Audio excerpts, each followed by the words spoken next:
And welcome back, everybody, to the Law and Crime Network. I'm your host this afternoon, Rachel Stockman, and you were just listening to some testimony from Captain John Zimmerman, trying to figure out exactly where the defense was going with this, but he was talking about many of the items that were seized and the searches that they did in the Kendhammer household after this incident happened. I'm here alongside Cathy Russon, who's our senior trial producer here at Law and Crime. Cathy, any idea where the defense was going with this witness? I haven't seen the point yet with this. No, and I haven't seen the point yet either. They're not done with him, so I was thinking that at the end they'll say something like, and all these items you gathered, you didn't find A, B, and C, or something like that. But they just had him keep listing everything they seized and what they sent to the FBI lab. The thing that confused me was pointing out what appears to be blood drippings on the glove box in the car just now. That was the last picture they were showing, but didn't say anything about that. Just said, does this appear to be drippings here? So, it's like everything's just kind of open with this witness. So we'll wait with bated breath for the lunch break to end in about an hour to see where the heck defense was going with all of this. However, let's just kind of recap the morning. We had several witnesses that were family relations and friends to the Kendhammer family. I mean, I see the point in those witnesses just establishing the fact that these two had a very good relationship. Everything was going swimmingly at home, that there was no major fighting. Did anything stick out to you about the witnesses this morning? Well, we now know that the Kendhammers had the only perfect marriage that ever in existence. Because that is all that has ever been said about their marriage. Now, that's great for the defense. It also doesn't seem very realistic. Doesn't seem realistic to me and to many people that are watching this trial. Someone on Twitter had a great comment that they compared it to like a Facebook family where you only see all the good and great stuff on Facebook. People post, how great and wonderful their lives are, that it's almost like that. So it's very strange. I commented that my children really have never seen my husband and I argue or fight. That doesn't mean that hasn't happened. Wow, good for you, Cathy. That's really impressive. Well, anyway, that's just something that's important to me. But that doesn't mean I don't argue with my husband. That just means we don't do it in front of other people. So, that could be the case here. But it's great for the defense that Barb's family is supporting him. And Barb's family is coming on the stand saying he is a great guy.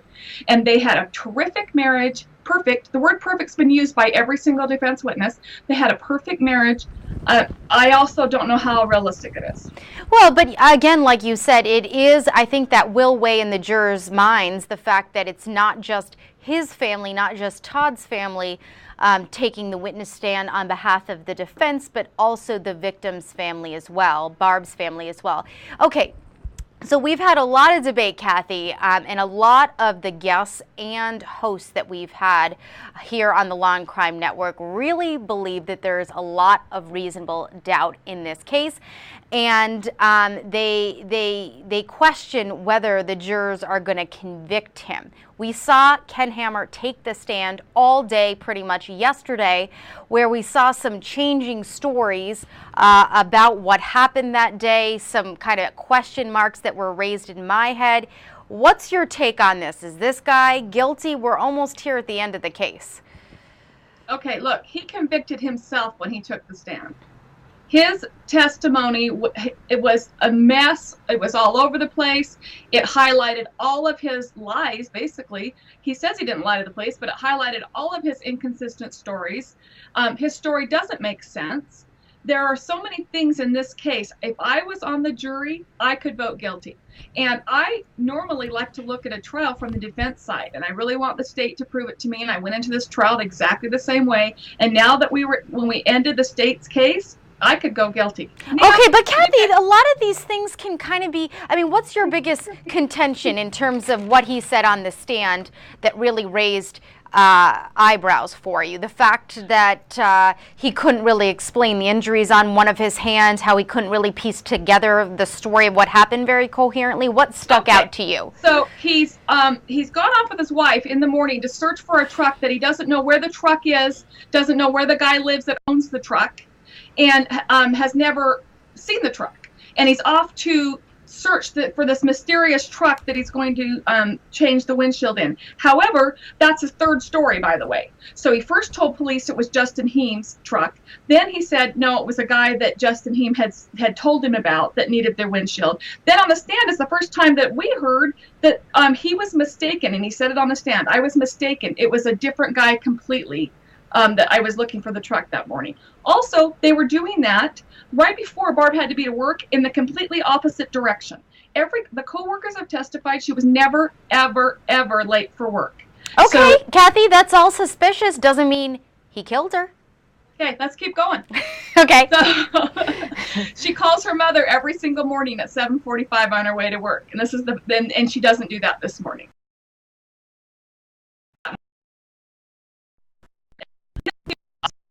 O'clock immediately calls her. That's how prompt she is to work, that at 2 minutes after the time she's supposed to be there, they already know something's wrong. So why is she voluntarily going with her husband to go search out a truck somewhere in the middle of that they have no idea what it looks like that morning? Then he says how it happens. His first story is he thought it was a bird. Then he said, oh no, I did see the pipe. Well, did you think to punch the inside of the windshield, which is none of our reaction. Nobody, I don't know anybody that would have done that. He is right-handed. That came out on the stand. Yet he kept his right hand on the steering wheel, came across his body with his left hand to punch the inside of the windshield to stop a bird from coming through. It's the most ridiculous story I have ever heard. That is not instinctual to do that. The instinct is to protect the person in the passenger seat if you have any instinct, or to tense up yourself on the steering wheel, not to punch the windshield. Okay, so here, okay, this is all very convincing, and I was taking very thorough notes, Cathy, because some of these same questions were raised in my mind. But this kind of, I don't know if this is maybe a question that a juror would ask, and that is, okay, this guy seems kind of like your average middle American guy. He doesn't seem like he's that savvy in the legal system. He doesn't seem like a smooth talker, someone that's kind of pulled off, I should say, schemes or frauds or staging stuff before. So, if that's the case, and why would he take the stand? Do you see what I'm saying? Like, I almost think the fact that he took the stand and just really kind of went through his story and was very clear, nope, I didn't touch her, nope, I didn't kill her, might play in the jurors' minds' favor. Look, we have seen plenty of defendants take the stand that should have never gotten on the stand. So what's in that mindset? I have no idea. Sorry, I have to mute something. Sorry, Cathy, I couldn't hear you. What'd you just say? Okay, I had to mute something that had come up. Oh. So to explain what's in his mind, why he took the stand, we don't know. His attorneys may not have wanted him to take the stand. We don't really know what that's about. But his story is not holding water of what happened. And a freak accident where a pipe comes through your windshield, and yet he's a windshield guy, and that's been his profession for years and years and years. What a coincidence that that's how his wife dies, is it is through a windshield in this freak accident that nobody ever saw a truck, by the way. They scanned that truck, mysterious truck that the pipe fell off of, never was found. Nobody ever saw it, wasn't seen on any cameras. Cathy, and I agree with you on many of your points. I think there's a lot of questions about his story. I'm just wondering if all this amounts to a conviction, or if there is still enough doubt here, especially with some of the expert witnesses we saw the defense bring on. But I want to put this discussion on pause for the moment, because one of our other trials that's happening in Tennessee is now back in session. That's the 3 men there that are accused of murdering Xavion Dobson in a tragic drive-by shooting that kind of got some national attention because the victim, Mr. Dobson, 15 years old, shielded some people, 2 girls, and saved their lives. So let's take a listen. It looks like the judge is talking right now.